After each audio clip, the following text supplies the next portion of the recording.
Buenos días, profesor. En esta oportunidad, mi compañero y yo vamos a presentar la obligación tributaria.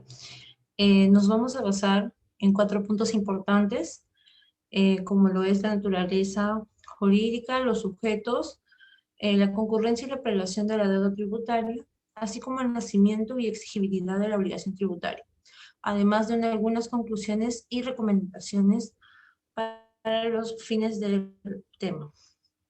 Empezaré con la naturaleza jurídica. Bueno, si hablamos de obligación tributaria, tenemos que entender cuál es la relación que tiene entre el vínculo jurídico y la obligación.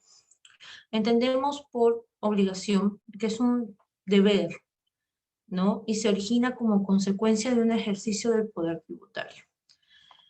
En esta relación o este vínculo debe exigir el cumplimiento de alguna obligación o un derecho. Sobre todo, que podemos definirlo como aquella relación jurídica tributaria que surge o nace en consecuencia de una aplicación de los tributos. Y si se incumple la obligación tributaria, viene ahí a presenciarse una sanción tributaria.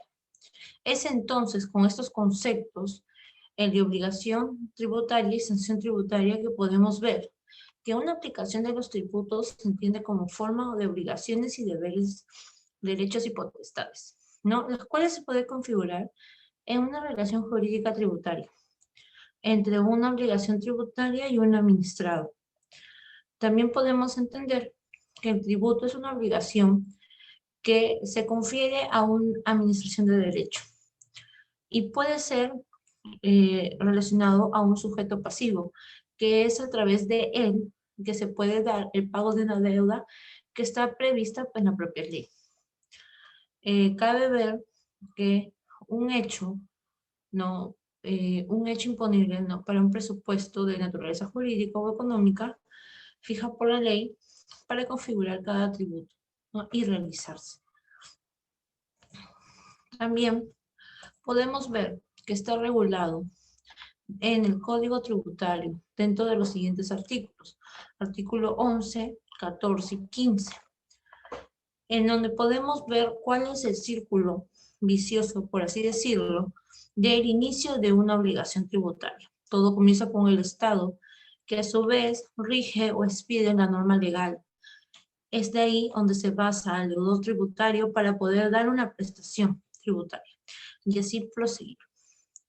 Continuaré presentando a mi compañera, que hablará sobre los sujetos tributarios.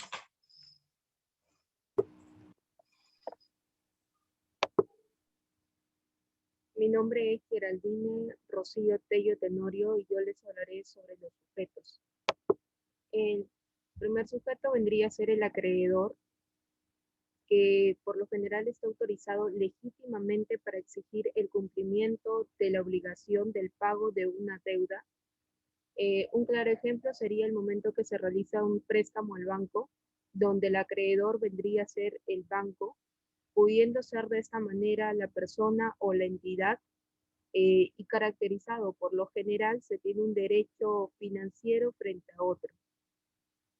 Siguiente sería el deudor, que es una persona o una entidad que tiene el deber de cumplir con la obligación del pago de una deuda en un determinado tiempo, un acuerdo que contraído voluntariamente entre ambas partes frente a otra persona que vendría a ser el acreedor, y se divide entre el contribuyente y el responsable. El contribuyente son todos los ciudadanos con derechos o obligaciones cumpliendo el pago de los tributos o los impuestos conforme a la ley tributaria frente a un agente público. Estas contribuciones de una u otra manera financian al Estado, y en lo que respecta a la segunda opción, que vendría a ser el responsable, tiene la finalidad de llevar los libros o registros, facilitando de una manera la inspección donde la administración tributaria designa como agente retenedor o agente de percepción. El primero son operaciones en las cuales se debe efectuar una retención para después entregar al fisco. Un ejemplo sería una empresa que retiene el 8% de sus recibos por honorarios, y el segundo tiene la función de recibir un monto del impuesto de manera temporal para luego entregarlo al fisco. Un ejemplo sería los negocios del catálogo. Por supuesto, en estos dos aspectos, la persona está designada por ley. Ahora le doy paso a mi compañera.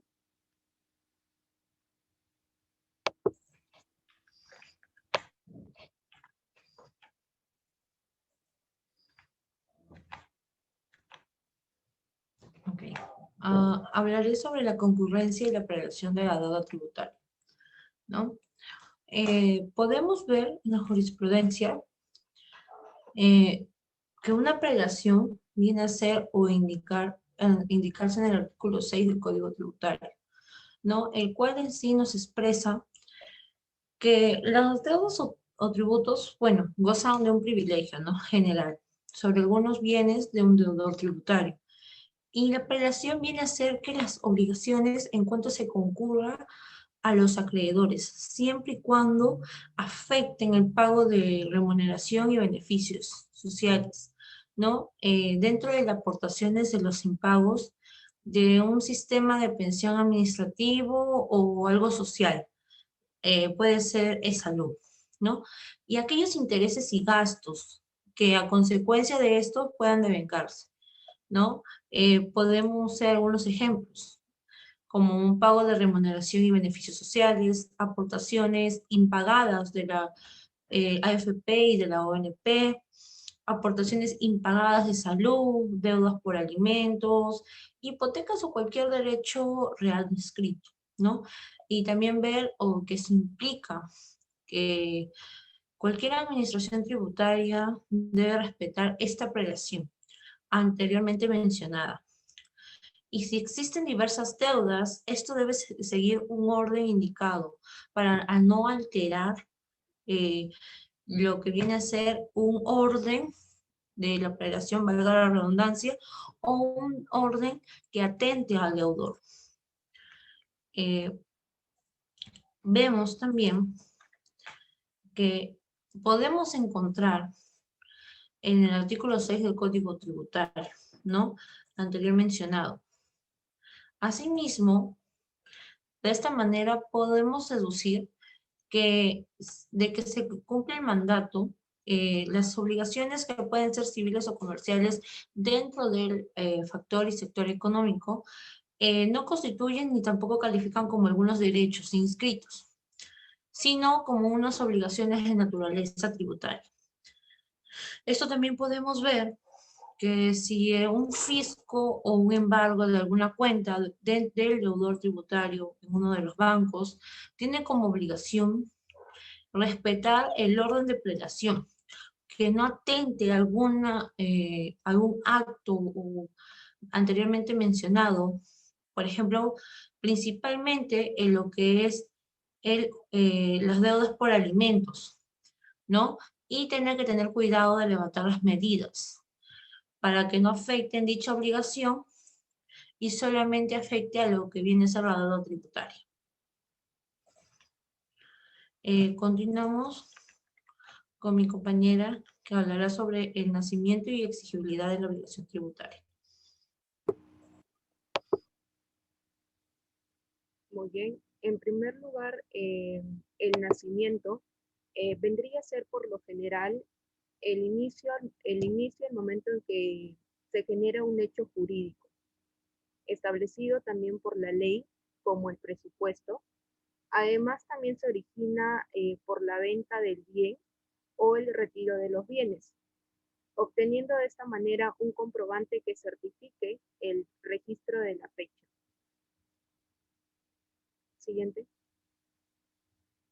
Y el segundo vendría a ser el término de exigibilidad, vendría a ser el comienzo después de haber nacido la obligación tributaria, en el cual el sujeto pasivo denominado deudor tributario, en el caso de que haya transcurrido el plazo establecido por la ley, no se ha efectuado ningún pago, por lo tanto no se habría cumplido con la prestación tributaria.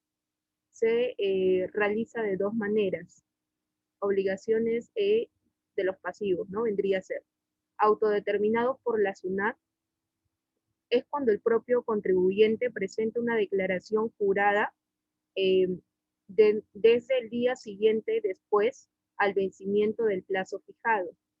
O la segunda opción vendría a ser la determinación determinados por la SUNAT, es una vez vencido el plazo del pago, se expone en una resolución donde se determinará la obligación de la deuda tributaria.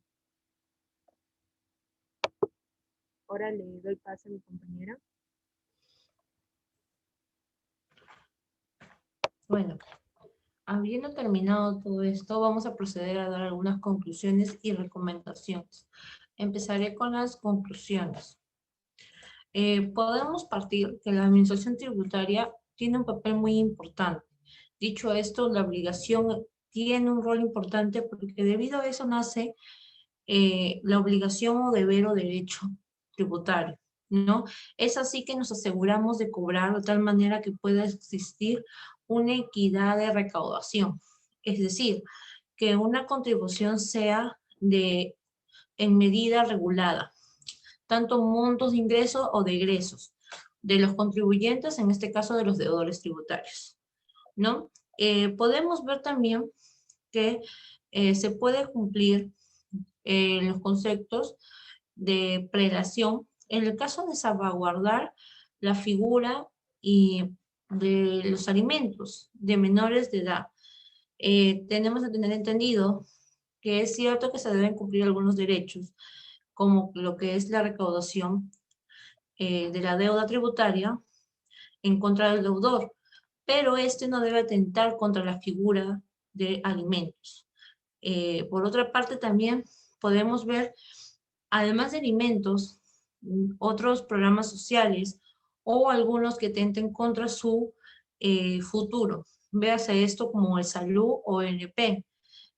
Por lo cual también tenemos que tener en cuenta que respecto a esto, todo lo mencionado anteriormente está amparado bajo una normativa que facilite el cobro de deudas y trata de minimizar vacíos que pueden conducir a una elusión tributaria, ¿no? Que esto también se incluye dentro del Código Tributario, que, valga la redundancia, está siempre presente y trata de eliminar algún vacío legal.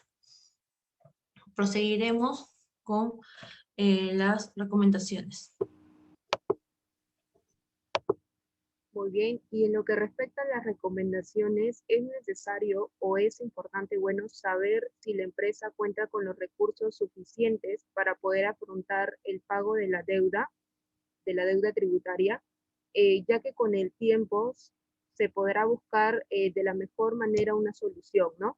Y para poder tener más que todo una contabilidad, estar al día respecto a los pagos. Gracias. Bueno, gracias. Eso es todo por la participación de nosotras sobre la obligación tributaria. Muy bien.